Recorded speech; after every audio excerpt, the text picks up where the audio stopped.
Hi, I'm Bruce Edwards, and I'm an airplane mechanic here in Alaska. I was getting a few questions that they'd like to know. Well, what is an A&P mechanic? It stands for airframe and power plant, two separate ratings that you can have. It also includes airworthiness or aeronautical inspector, which is AI, which is an advancement, and they also have a A&P license. Third thing, how long does it take to fix a plane? Well, that depends on what condition it's in, how long it's been sitting, the classification, whether it's commercial or private, how many airworthiness directives exist against it, and basically the condition that the airplane's in, how has it been maintained over a period of time. A total rebuild can take years, or just a recover job on a fabric airplane can be 6 months, and depending on the engine's conditions, that can still take longer. Next question. How long have I been a pilot? 45 years. I've flown a lot of different aircraft. Went to school with the federal government, was Air Force, and a lot of different type instructions were given, turbine engines. Then I got certified in a Cessna Caravan. I never did take the job, but I went through all the ratings in that. And various small airplanes, Cessna, Piper. I've flown, I haven't really flown twins that much, mostly single engine land would be the rating on that. Next question. How many airplane wrecks happen in a year? Well, it's Alaska. A lot. And unfortunately, I've been around quite a few that have crashed. It's not a pleasant thing to think about. Sometimes no one gets hurt, and it's humorous, and it's a few repairs, and they're out of the woods, and they have a nice story. Other ones are fatalities.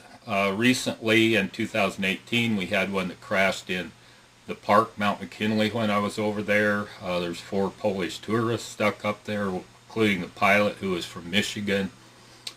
Whatever his mistake was, he flew into a snowbank at high speed, lived through it, radioed out, but there was no way to get to him.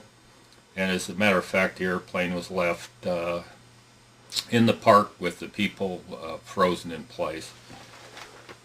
So how many? Well, if you count all the fender benders and everything, it's probably around 100, but ones that reported, I would assume, are around 25 to 30 each year.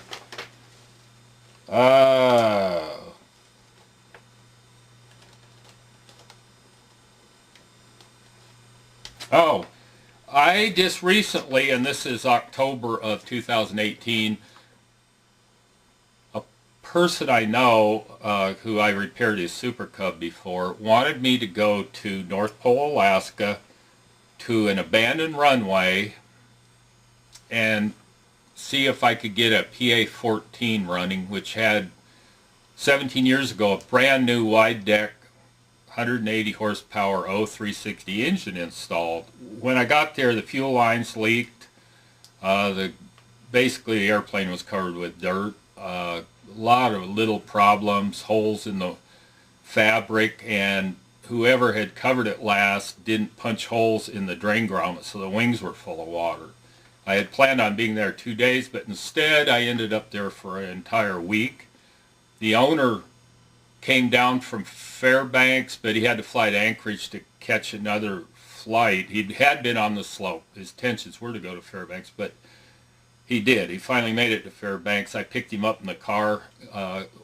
We contracted a guy to mow the airfield to make it wider, and you see some pictures. I've shown you some stills, and we finally extended the runway out, and he got airborne, and we had a ferry permit from the FAA. Everything went good. The airplane's down in Wasilla, waiting repairs to the annual. What are the other AP? Oh, the other mechanics. Well, yeah, we pretty much all get along. I mean, somebody goes down, the rule is you kind of go out and help them. You never charge them, because the same might happen to you. And there's a lot of AIs have hangars and that, and most of them are pretty pleasant, and we understand the high costs of maintaining these airplanes, so it's no shock to us when they give us the bill, because we're all understanding that. And I've shown some pictures here. I could get some more, but basically that answers your questions. And Alaska is a lot of remote areas, so when you're out, you're way out, and you don't want to have airplane trouble. So it's you're always trying to keep the airplane in very good shape, and the ones that have lasted don't fly in bad weather, because weather puts you down. You always want extra fuel. There's a lot of things. You don't want to overload an airplane. If you have to make 2 trips, you just make 2 trips. In a lot of cases, the airplanes get overloaded. We have a lot of accidents from that.